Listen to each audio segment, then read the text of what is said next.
महिला आरक्षण विधेयकावरून पुणे भाजप आक्रमक. पुण्यामध्ये भाजप महिला मोर्चाचं आंदोलन. पुण्यातील बालगंधर्व चौकात आंदोलन. काँग्रेस पक्षाविरोधात जोरदार घोषणाबाजी. सोमवारपासून खत विक्रेत्यांचा बेमुदत संप. खत पुरवठ्यासाठी लिंकिंग बंद करण्याची मागणी.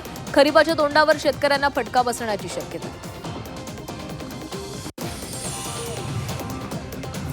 राज्य सरकारी कर्मचाऱ्यांचा संप चौथ्या दिवशीही सुरूच. कर्मचाऱ्यांच्या जुन्या पेन्शनच्या मागणीबाबत सरकार ठोस पावलं उचलत नसल्यानं कर्मचाऱ्यांचा संताप.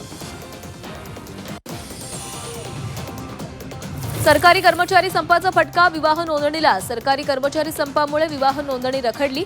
हिंगोलीतील उपवर वधू बसले ताटकळ. संभाजीनगरच्या घाटी रुग्णालयामध्ये परिचारिकांचा संप. सलग चौथ्या दिवशी परिचारिकांचा संप सुरू.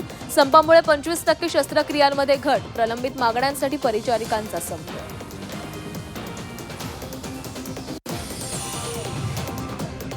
पाच मिनिटात स्तनाच्या कर्करोगाची तपासणी होणार. केईएम रुग्णालयात अत्याधुनिक मशीनमुळे किरणोत्सर्गाचं प्रमाण 30% कमी. रुग्णांना मोठा दिलासा.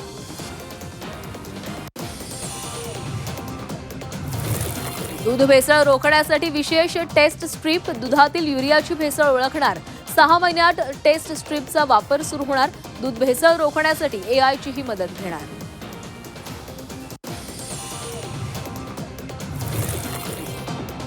दिवा चिपळूण ट्रेन अनारक्षित. मेमू 1 मे ते 7 जून पर्यंत धावणार. 8 डब्यांची मेमू ट्रेन दिवा रेल्वे स्थानकातून सुटणार.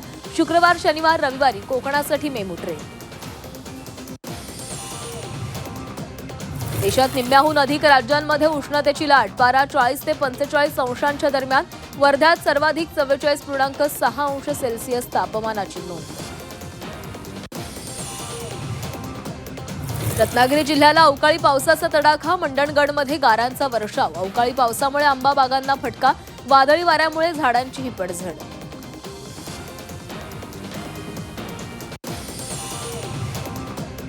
रत्नागिरीच्या मंडणगडमध्ये अवकाळी पावसात चिखलाचं साम्राज्य. मंडणगड महाड मार्गावर चिखल. पुलाच्या अर्धवट कामामुळे वाहन चालकांना त्रास. 4 वर्षांपासून पुलाचं काम सुरू.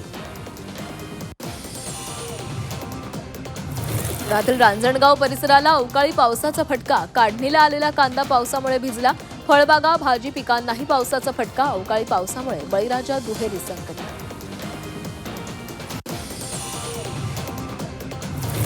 उजनी धरणातून उद्या सकाळी 9 वाजता भीमा नदीमध्ये पाणी सोडणार. उन्हाळी पिकांना आणि गावांसाठी उन्हाळी आवर्तन सोडण्याचा निर्णय.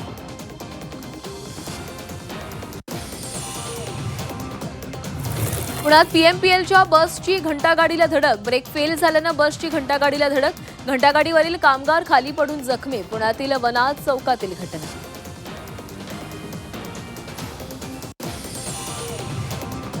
मोबाईलवर अश्लील मेसेज करत तरुणींचा छळ. प्रेमाची मागणी करत शारीरिक संबंधांसाठी दबाव.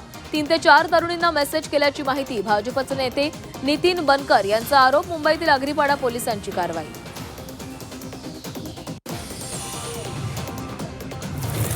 सह्याद्री व्याघ्र प्रकल्पात आढळला ब्लॅक पॅन्थर. तिलारी, राधानगरी, रत्नागिरीमध्ये ब्लॅक पॅन्थरची नोंद.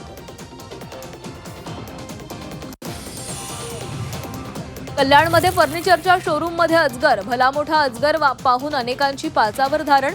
गांधारी परिसरात तिसऱ्यांदा आढळला अजगर. स्थानिक नागरिकांमध्ये चिंतेचे वातावरण. 6 महिने तेल पुरवठा ठप्प होण्याची शक्यता. होर्मुझच्या सामुद्रधुनीमध्ये इराणचे सागरी सुरुंग. मार्ग सुरक्षित होण्यासाठी 6 महिने लागणार.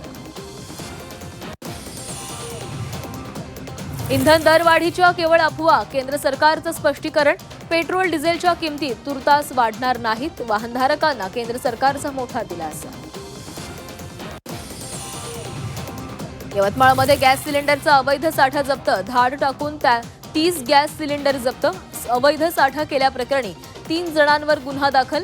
28 घरगुती आणि 2 व्यावसायिक गॅस सिलेंडर जप्त. सोलापुरात 1.5 लाखांचे एमडी ड्रग्ज जप्त. ड्रग्ज प्रकरणी पुण्यातील दोघांना अटक. आरोपींकडून 47 ग्रॅम एमडी ड्रग्ज जप्त. सोलापूर शहर पोलिसांची कारवाई.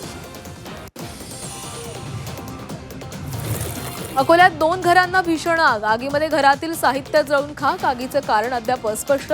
अकोल्यातील ताथोड नगर परिसरातील घटना.